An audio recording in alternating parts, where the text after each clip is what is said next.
नमस्कार, हमारे digital platform पर आप सभी का स्वागत है। मैं हूं आपके साथ सुजाता और बात आज गुरु की जो फंस गए हैं।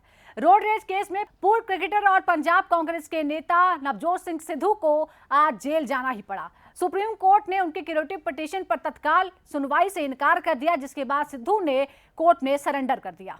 इससे पहले सिद्धू के वकील अभिषेक मनु सिंघवी की पिटीशन पर जस्टिस एएम खानविलकर ने कहा कि हम चीफ जस्टिस के पास मामले को भेज रहे हैं, वही इसकी सुनवाई करेंगे। सिद्धू ने खराब सेहत का हवाला देकर कोर्ट से सरेंडर करने के लिए 1 हफ्ते की मोहलत भी मांगी थी।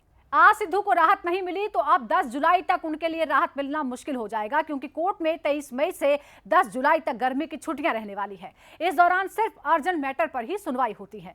पंजाब कांग्रेस के पूर्व प्रमुख और पूर्व क्रिकेटर नवजोत सिंह सिद्धू को 1988 के रोड रेज केस में गुरुवार को सुप्रीम कोर्ट ने 1 साल के कारावास की सजा सुनाई है।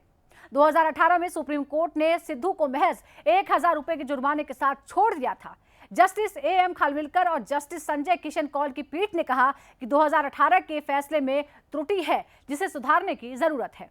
शीर्ष अदालत ने कहा कि वो एक महत्वपूर्ण पहलू पर गौर करने से चूक गया था कि सिद्धू एक अंतर्राष्ट्रीय क्रिकेटर थे जिनकी अच्छी कद काठी थी। वो अपनी ताकत से अच्छी तरह से वाकिफ थे। इतना ही नहीं, उन्होंने अपने से दोगुने उम्र वाली व्यक्ति पर प्रहार किया। पीठ ने अपने आदेश में कहा कि मुक्केबाज, पहलवान, क्रिकेटर या फिर फिट व्यक्ति का हाथ भी हथियार हो सकता है।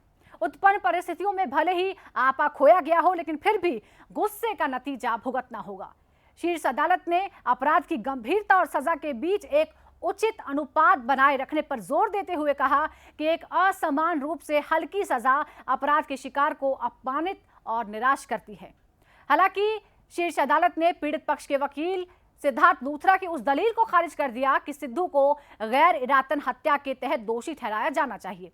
शीर्ष अदालत ने सिद्धू को धारा 323 यानी गंभीर चोट पहुंचाने का दोषी माना और इस अपराध के तहत दी जाने वाली अधिकतम यानी 1 साल की कैद की सजा सुनाई। सुप्रीम कोर्ट ने इस मामले में नवजोत सिंह सिद्धू को सजा सुनाते हुए अपने 24 पन्नों के आदेश में संस्कृत के एक श्लोक को भी उल्लेखित किया। इस श्लोक का अर्थ है, प्राचीन धर्मशास्त्र भी ये कहते हैं कि पापी को उसकी उम्र, समय और शारीरिक क्षमता के मुताबिक दंड देना चाहिए। दंड ऐसा भी ना हो कि वो मर जाए, बल्कि दंड उसे सुधारने और उसकी सोच को शुद्ध करने वाला हो।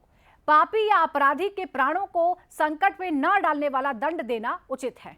चलिए अब आपको ये बताते हैं कि ये पूरा मामला है क्या। दरअसल नवजोत सिंह सिद्धू 27 दिसंबर 1988 की शाम को अपने दोस्त रुपिंदर संधू के साथ पटियाला के शेरावाले गेट के मार्केट गए थे। ये जगह उनके घर से करीब 1.5 किलोमीटर दूर है। उस वक्त सिद्धू एक क्रिकेटर थे। उनका अंतर्राष्ट्रीय करियर शुरू हुए 1 साल का वक्त ही हुआ था। इसी मार्केट में 65 साल के बुजुर्ग गुरनाम सिंह से उनकी कार पार्किंग को लेकर कहासुनी हो गई। फिर बात हाथापाई तक पहुंच गई और वहां सिद्धू ने गुरनाम सिंह को घुटना मारकर नीचे गिरा दिया था। इसके बाद अस्पताल में गुरनाम सिंह की मौत हो गई थी। बाद में पोस्टमार्टम रिपोर्ट में यह बात सामने आई कि गुरनाम सिंह की मौत दिल का दौरा पड़ने से हुई थी। मामले में सिद्धू और उनके दोस्त रुपिंदर पर गैर इरादतन हत्या का केस दर्ज हुआ। फिर केस सेशन कोर्ट में चला। इस केस को 1988 में सेशन कोर्ट ने खारिज कर दिया था। इसके बाद साल 2002 में पंजाब सरकार ने सिद्धू के खिलाफ हाई कोर्ट में अपील की। तब तक सिद्धू राजनीति में आ गए थे और वो 2004 के लोकसभा चुनाव में अमृतसर सीट से बीजेपी के टिकट पर चुनाव लड़े और जीत गए। सुनवाई के बाद दिसंबर 2006 को हाई कोर्ट का फैसला आया। हाई कोर्ट ने सिद्धू और संधू को दोषी ठहराया और 3-3 साल की कैद की सजा सुनाई। दोनों पर 1-1 लाख रुपए का जुर्माना भी लगाया गया। इसके बाद सिद्धू ने लोकसभा से इस्तीफा दे दिया। बाद में हाईकोर्ट के फैसले को सुप्रीम कोर्ट में चुनौती दी गई। सिद्धू की ओर से बीजेपी के दिवंगत नेता अरुण जेटली ने इस केस को लड़ा। मामले में सुप्रीम कोर्ट ने हाईकोर्ट के फैसले पर रोक लगा दी। इसके बाद साल 2007 में सिद्धू फिर अमृतसर से चुनाव लड़े और जीत गए। सुप्रीम कोर्ट ने सिद्धू और संधू को सभी आरोपों से बरी कर दिया था। हालांकि कोर्ट ने रोड रेज मामले में सिद्धू पर 1000 रुपए का जुर्माना लगाया। इसी फैसले पर पुनर्विचार याचिका दाखिल की गई थी और अब इस मामले में सुप्रीम कोर्ट ने सिद्धू को 1 साल की सजा सुना दी है।